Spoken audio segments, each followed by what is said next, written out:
orang Gayo itu ketika kopi itu berbunga, mereka tuh mengadakan upacara mantra kopi, mengawinkan kopi ini dengan angin ya. Jadi saya tuh pengen gitu, ada yang namanya ya barista santri gitu ya, barista tapi dari teman-teman pesantren ya, karena kopi juga culture-nya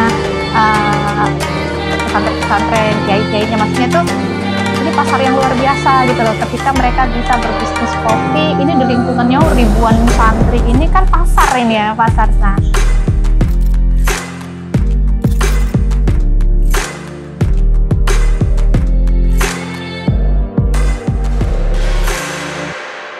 jadi ini secara pribadi ya, karena kan subjektif ya tentang. Kalau bagi saya, karena saya orang Sumatera, kita tidak pernah menganggap bahwa kopi itu sebagai produk. Jadi kopi itu bukan komoditi menurut kita. Kopi itu sesuatu yang membuat kita hidup, living life. Jadi kopi itu culture yang menandakan kita orang Indonesia gitu kan ya. Karena di dunia itu Indonesia itu top kedua yang dikenal adalah Indonesia adalah kopi, gitu kan. Indonesia adalah kopi, dan kita sekarang ini penghasil kopi nomor 5 terbesar di dunia. Specialty coffee di dunia yang 5, tetap kita yang pegang specialty coffee-nya ya. Berarti luar biasa sekali kan kita menjadi seorang Indonesia. Jadi ceritanya gini Mas, dulu waktu saya masih sekolah ya, masih SMP, SMA gitu, saya tuh bingung apa yang saya banggakan ketika menjadi orang Indonesia ya. Kita lihat politik kita juga nggak ngerti tentang politik seperti ini. Terus kita lihat lingkungan kita, kalau kita tinggal di kota juga urbannya luar biasa gitu kan ya. Kita sebagai anak muda itu kadang-kadang mikir, apa ya yang perlu saya banggakan dari Indonesia gitu kan. Jadi sempat kita mencari jati diri itu ya karena hiking gunung ke sana. Saya bilang gini, saya bangga dengan Indonesia itu karena keindahan alamnya gitu. Anu sekali ya, apa namanya Mas ya, standar sekali ya seperti itu, karena banyak orang akan menganggap saya bangga dengan Indonesia karena keindahannya. Kok kayaknya enggak point of view-nya enggak di situ gitu loh. Nah, dari sana itu saya tuh mau menceritakan tentang Indonesia itu kayak gimana ya ke teman, karena kebetulan kita ada beberapa teman-teman komunitas asing ya, maksudnya tuh saya senang untuk berkomunitas dengan mereka, baik dari segi bahasa, dari apa gitu. Dia teman-teman asing tuh banyak. Setiap kali ke Indonesia, yang mereka cari pasti kopi gitu deh. Yang dalam bayangannya mereka, semua kopi di Indonesia itu enak. Karena yang mereka dengar di luar negeri itu kopi Indonesia itu luar biasa loh. Misalkan kita ke Jepang tuh kopi Toraja tuh udah nggak usah diragukan lagi ya. Dan mereka bener-bener menyajikan kopi Indonesia itu semacam ya kayak mereka menyajikan teh ya. Mereka benar-benar respect terhadap kopi, dan itu tidak ada di kita gitu loh Mas. Kita respectful terhadap kopi kita, sehingga kita menyuguhkan dengan baik, kita bercerita history behind kopinya. Nah, bolak-balik ketemu sama teman-teman luar itu tanya, Lia, kamu jadi orang Indonesia, katanya harusnya kamu bersyukur bagaimana, karena waktu itu kan saya belum timbul ya proudness to be an Indonesian gitu kan. Akhirnya dia bilang, kamu punya kopi luar biasa. Intinya tuh kayak kamu kalau mau bikin kopi tinggal lari ke halaman, jadilah kopi enak. Sedangkan mereka harus berusaha susah payah, harus mengimpor kopi dari Indonesia, belum lagi regulasi pengirimannya, harganya yang pasti lebih mahal.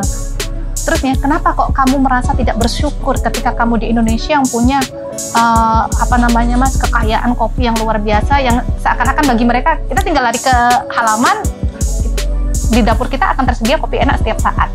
Nah, dari sana saya pikir gini, iya ya, kok saya nggak ke sana, padahal keluarga besar ini kan di kopi ya, di kopi Lampung itu kan. Nah, dari sana akhirnya saya nyoba Mas, oke, kita ke Gayo yuk gitu. Ada Luser kan di sana ya, ada Luser di gunung. Saya pengen tahu ketika kita hiking gunung, tapi kita juga mencari cerita di balik itu gitu. Jadi kita ke Gayo, niatnya arung jeram dan hiking gitu kan. Tapi begitu ke Gayo, di Bandara Rembele itu sebegitu besarnya kata-kata kopi kan gitu ya, City Kewe kan ya, City Kewe. Kebetulan ada temen yang di sana, jadi kita tidak menginap di hotel, kita menginap di rumah penduduk gitu ya. Mereka bercerita lah tentang kopi Gayo itu. Maksudnya itu sampai orang Gayo itu ketika kopi itu berbunga, mereka tuh mengadakan upacara mantra kopi, mengawinkan kopi ini dengan angin ya. Karena salah satu varietas tumbuhan yang bisa menyerbukkan dirinya sendiri itu adalah kopi. Jadi dia dikawinkan oleh angin. Makanya ada kayak hey Siti Kewe, kunikahkan orang dengan kunikahkan engkau dengan angin, langit menjadi saksimu, bumi menjadi walimu. Itu kan luar biasa. Kalau saya tuh kayak gini, Masya Allah, kayak gini ya. Nah itu mulai tumbuh proud Mas. Oh, saya kok jadi tumbuh merasa bangga ya menjadi orang Indonesia ketika saya bisa bercerita tentang kopi Indonesia gitu kan. Terus setelah itu dari Gayo itu kita berkunjung ke Ijen, karena teman-teman di Jawa ini mulai protes, Mbak Lia kok jauh-jauh ke Toraja, ke Medan, ke Gayo, kok yang di Jawa nggak dikunjungi gitu. Saya pikir iya ya, saya tinggal di Sidoarjo kok nggak mengunjungi yang terdekat. Nah waktu itu yang terdekat adalah Wonosalam kan, Jombang ya, sebelum saya ketemu dengan Arjuno. Saya ke Wonosalam, varietasnya adalah Robusta dan Excelsa gitu kan. Terus ceritalah mereka, aduh Mbak, di sini ini namanya kopi selak. Kan udah bingung, selak apa Pak gitu. Maksudnya ya selak itu selak bayar utang Mbak Lia. Jadi ini kopi selak katanya, selak bayar utang, selak bayar rumah sakit gitu. Jadi bayangkan setiap kebun kopi itu punya ceritanya masing-masing. Sampai kopi ini menjadi harapan orang-orang untuk membayar sekolah anaknya atau untuk membayar biaya rumah sakit. Yang kita nggak usah hiraukan apakah ini dijual ke tengkulak, apakah ini dijual sendiri, paling tidak kopi ini adalah living life, memberikan kehidupan bagi mereka. Kemudian saya pergi lagi ke Ijen waktu itu ya, ke Ijen, kita ke Blue Mountain ya. Blue Mountain ada di pegunungan Ijen kan. Kemudian ke Gunung Raung Bondowoso itu ya. Kita cerita kopinya mereka tuh peninggalan Belanda setelah sekian ratus tahun, legacy ya Mas ya, legacy updating dari PTPN itu. Kemudian mereka cerita kopi-kopi ini bisa menghantarkan anak-anaknya mereka sampai ke perguruan tinggi. Entah itu pertanian atau enggak, paling tidak kopi ini sudah menghidupkan dan memberikan masa depan yang lebih baik kepada anak-anaknya mereka. Nah, dari setiap kopi itu juga ada cerita. Pada saat misalkan kita ke Toraja gitu ya, semua orang Indonesia atau orang Jawa lah ngerti ini kopi dari Sulawesi ya kopi Toraja gitu kan ya, kopi Toraja. Padahal enggak gitu loh. Kopi Toraja ini macam-macam, dari Sulawesi Barat. Itu sebenarnya kan kopi Mamasa kan.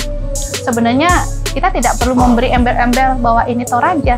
Ya karena kita nggak tahu ceritanya, maka kita bilangnya Mamasa adalah kopi Toraja. Padahal Toraja dan Mamasa ini berbeda. Ya sama-sama di Pulau Sulawesi, tapi kan beda kan.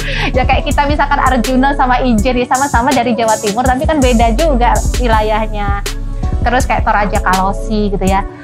Kalau kita tidak pernah ke sana atau kita mendengar cerita sendiri dari teman-teman dari Toraja, kita tidak akan pernah tahu sebenarnya Toraja Kalosi itu apa gitu kan ya. Teman-teman tanya, oh Toraja Kalosi, iya Mbak, ini kopi dari Toraja, asalnya dari Kalosi. Saya bilang Kalosi itu artinya pinang muda. Jadi kenapa kok dibilang kopi Toraja Kalosi? Karena kopi-kopi dari Mamasa, dari Ambeso, kalau salah dari satu lagi Sapan gitu ya, itu pasar terdekat itu adalah pasar Kalosi. Kalosi ini salah satu komoditi penting di Toraja selain kopi. Kalosi ini pinang muda ini digunakan untuk upacara-upacara sakral Mas di Toraja. Jadi karena pasar ini banyak sekali menjual pinang muda, dikenal dengan namanya pasar Kalosi. Kebetulan dari 3 daerah ini juga menjual kopinya di pasar itu, maka dikenal dengan nama kopi Toraja Kalosi. Karena percampuran sudah itu. Tapi kita kenal Kalosi itu seakan-akan itu daerah. Sama misalkan kayak Gayo. Gayo itu kalau saya tanya gini, kalian mengira Gayo itu apa sih? Nama daerah atau nama varietas kopi atau apa? Karena kan ada Gayo 1, Gayo 2 itu varietas kopi ya. Banyak yang mengira Gayo itu nama daerah gitu kan. Salah besar gitu kan ya. Secara tidak langsung ketika kita belajar kopi, kita belajar geografis. Kita belajar tentang histori dari daerah tersebut. Ternyata Gayo itu adalah nama suku tertua di Aceh. Dan suku inilah yang satu-satunya yang menanam kopi di Aceh Tengah. Nama daerahnya Aceh Tengah, Takengon, Bener Meriah kan. Kemudian apalagi ada namanya Pancasila, Burni Datar, banyak kan. Gayo ini nama suku, tapi banyak teman-teman yang tidak tahu bahwa Gayo adalah nama suku. Yang dia tahu adalah ini nama daerah gitu. Jadi banyak hal gitu. Misalkan kita nggak pernah ke Kerinci, tapi kita tahu kopi kita dari mana, dari Kerinci, Kayu Aro, dan Kerinci Sungai Penuh gitu kan. Bahkan kita tahu, oh ternyata Kerinci ini adalah perkebunan kopi satu-satunya di Indonesia yang panennya sepanjang tahun. Panennya sepanjang tahun karena perputaran mataharinya dia paling sempurna di situ, Mas, di pegunungan Kerinci itu. Jadi kita tidak akan pernah kehabisan suplai Kerinci. Yang dulu mungkin SMA kita hindari, Mas, ya, belajar geografis nama gunung apa gitu ya. Karena akhirnya kita tahu Gunung Kerinci ini selain Seven Summit, selain 7 puncak tertinggi di Indonesia, ternyata dia punya kopi yang luar biasa dari Kayu Aro dan Sungai Penuh yang berbunga dan panen sepanjang tahun. Nah, luar biasa kan? Atau misalkan kita mau cerita lagi tentang Blue Ijen. Orang-orang semuanya menyangka varietas Blue Ijen itu karena Blue Fire. Ya nggak sih? Pegunungan Ijen ya, dikait-kaitkan dengan itu. Padahal secara ininya sebenarnya varietas kopi Blue Ijen itu adalah varietas kopi Blue Mountain. Yang kebetulan memang di situ juga ada Blue Fire, Blue Fire ya. Jadi rasanya, note kopinya akan semakin unik karena kopi itu dipengaruhi oleh mineral tanah, dipengaruhi juga dari udara, dipengaruhi juga dari angin, dipengaruhi juga oleh suhu udaranya kan, banyak hal. Ini yang membuat akhirnya Blue Ijen itu menjadi lebih terkenal dengan varietas Blue Mountain yang lainnya di daerah lain ya, karena ada unsur belerang dari Blue Fire tadi, dari pegunungan Ijen tadi. Itu luar biasanya, sehingga apa, kita jadi punya bahan untuk bercerita tentang Indonesia gitu, Mas. Nah, tagnya Jungkir Balik ini kan exploring Indonesia through coffee.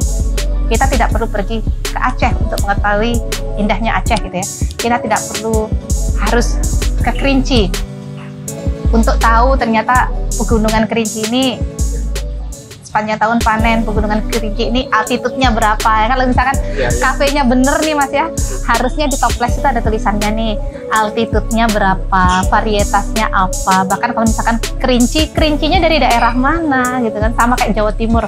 Jangan sampai kopi kita kopi Jawa Timur padahal dari Jember gitu. Kenapa sih nggak tahu Jawa Timur Jember gitu ya? Atau misalkan Jawa Timur Pasuruan. Apalagi kalau detail gunungnya apa, prosesornya siapa, itu tambah luar biasa gitu. Dan itu menambah value. Jadi bagi saya kopi itu adalah proudness saya sebagai orang Indonesia.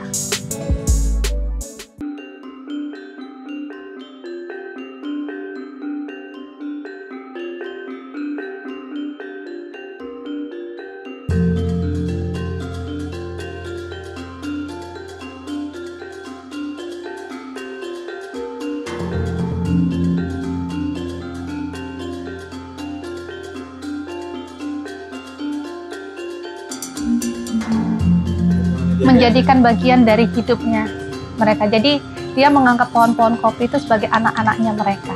Mendoakan. Jadi kalau kita berkata-kata baik terhadap air, apa pasti molekul-molekulnya menjadi baik ya. Jadi mereka itu pada saat bunga kopi itu siap diserbuk, mereka memberikan mantra. Ya bukan dalam tanda doa ya, memberikan mantra. Mantra ini adalah cara bersyukur sebenarnya. Cara bersyukur. Mungkin kalau di Jawa itu seperti pesta panen raya. Setelah panen bersyukur dengan hasil panen, itu juga sebenarnya doa yang baik, tapi untuk wujud rasa syukurnya mereka seperti itu. Memberikan. Iya. Kita harus kayak gitu kan, Mas? Kita jangan hanya mau mengambil dari alam dong. Kita harus take back, harus give back kepada alam. Misalkan saya jualan kopi nih. Apa give back-nya saya kepada alam? Mengedukasi mereka.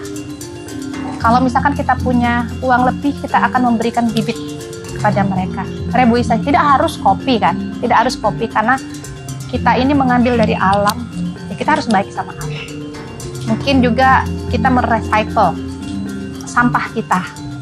Jadi karena saya anak gunung, jadi tentu sebel dengan sampah plastik. Oke, yang paling kita sedihkan ketika coffee shop ini bertumbuh seperti jamur di musim hujan, sampah plastik semakin menggunung. Karena semua teman-teman membudidayakan takeaway, takeaway dengan gelas plastik, tapi tidak recycle ya. Nah, kalau kita di sini kita menghindari sampah plastik, untuk yang diminum di tempat kita tetap dengan usable glass. Jadi gelas yang bisa dicuci ulang, tapi kita mencucinya dengan higienis kan gitu. Kalau sedotan, beberapa kali kita mencoba tidak memberikan sedotan, kita masih dikomplain sama customer. Tapi kita mulai bekerja sama dengan beberapa teman-teman seperti teman-teman di Universitas Muhammadiyah. Mereka mengambil sampahnya kita untuk di recycle. Entah jadi apa gitu loh Mas. Yang pasti kalau dia mengambil pasti ada sesuatu, ada something yang akan bank sampah ya, namanya bank sampah. Ya kita berharap, ayo kalau misalkan kita mau berbisnis, bisnis apapun ya harus ada responsibility terhadap alam gitu, terhadap bumi. Kita nggak bisa selamanya cuek untuk misalkan saja kita jualan kopi susu dengan botol, tapi botolnya bisa dipakai ulang kembali. Nanti kalau misalkan bawa botol reusable gitu, harganya akan dipotong gitu. Ya kita harus ini Mas, karena bumi kita udah sakit. Terus kita berharap mau long life hidup dari kopi, tapi kita nyampah sepanjang kita berbisnis gitu kan. Ini kan nggak fair ya kalau kita bilang. Kita boleh pakai cup plastik, tapi mulailah misalkan bisa beralih ke yang eco, monggo beralih ke eco atau recycle tadi. Recycle. Kerjasamalah dengan beberapa kampus atau dengan bank sampah, karena plastik itu masih bisa didaur ulang.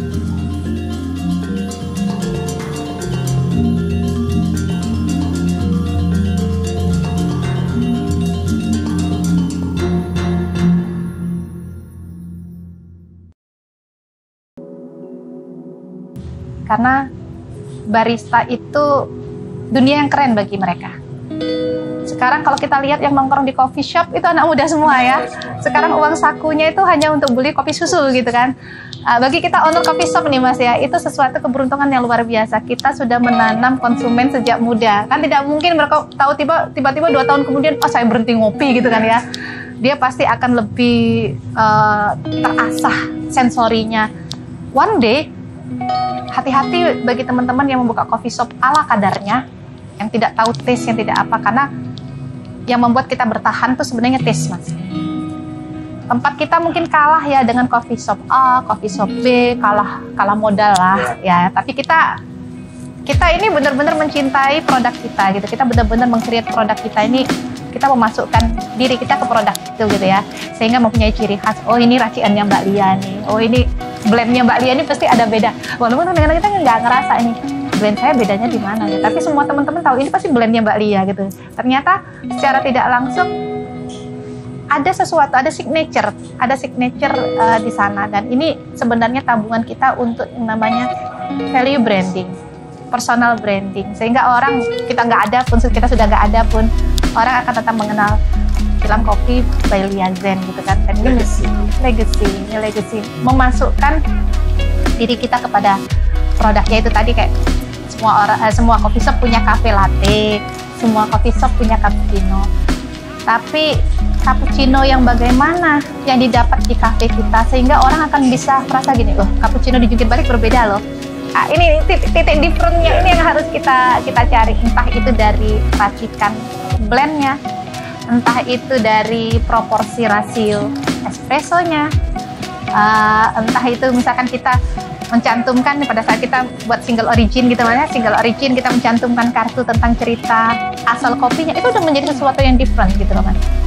Atau tentang hospitality-nya, ketika si konsumen misalnya ketika si barista itu menuangkan kopi itu di depannya si konsumen dan berkata, ini kopi Gayo Pak, ini barusan kita panen 2021 kemarin, nama petaninya ini, ketinggiannya sekian. Itu akan menjadi ikatan emosional Mas dengan si konsumen. Konsumen mungkin akan mencoba tempat yang lain dengan rasa yang sama, tapi yang tidak dapat mereka dapatkan adalah hospitality-nya kita. Itu tadi.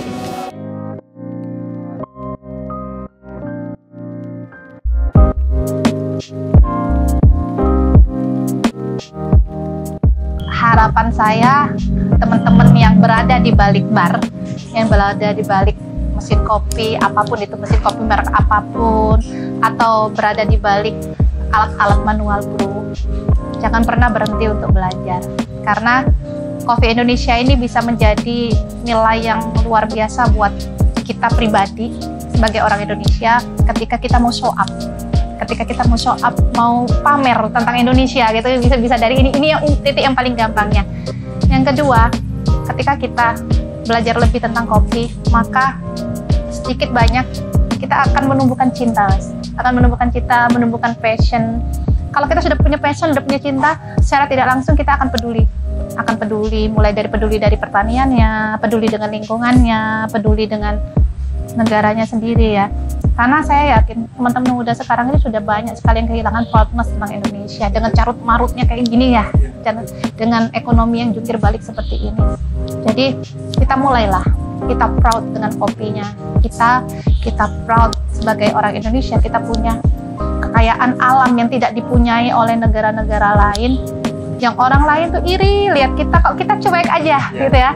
Ayo mulai curiosity untuk mencari ilmu-ilmu kopi dengan benar. Tidak harus lisensi yang mahal-mahal, tidak harus, karena barista hebat, brewer hebat itu tidak berdasarkan sertifikat ya. Tidak harus berlomba-lomba kompetisi.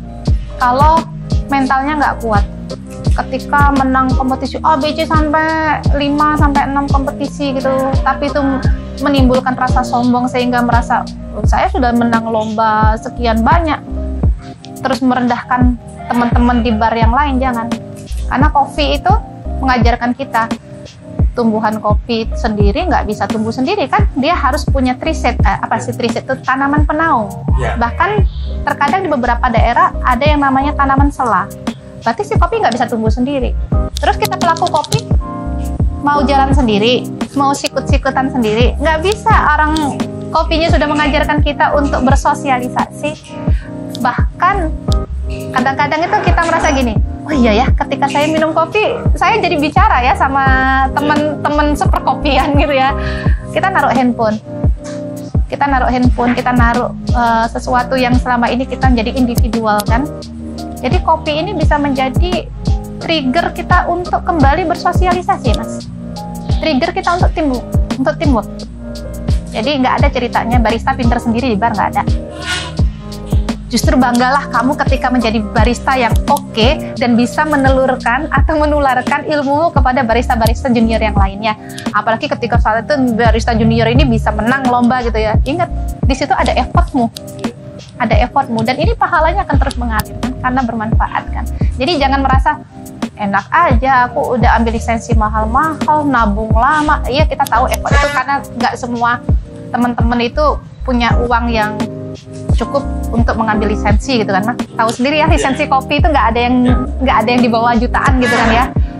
Tapi ketika kita punya effort untuk mengumpulkan uang sekian susah payahnya, dan ketika kita punya ilmu itu, kita entengan untuk sharing, itu luar biasa. Itu pribadi yang luar biasa, attitude yang luar biasa. Karena tidak ada namanya ilmu yang dibagi akan berkurang. Ilmu yang dibagi akan terus bertambah. Jadi jangan pelit-pelit ilmu deh teman-teman barista. Nggak usah pelit-pelit ilmu untuk kalibrasi. Asal nggak tanya resep aja ya, Mas Zen ya. Kadang-kadang teman-teman itu udah tanya teknik itu, Mbak resepnya ini apa? Nah ini udah berbeda ya. Ini udah berbeda. Itu etika bisnis itu. Tapi kalau misalkan untuk ngajarin cara kalibrasi bagaimana, rasio yang bagus bagaimana, green size, cara cleaning, opening, terus apa workflow, it's okay lah. Kita harus berbagi. Saya berharap ketika ada orang luar datang ke Indonesia gitu ya, dia mau ngopi di mana aja, sak warung-warung kopinya enak gitu loh, Mas.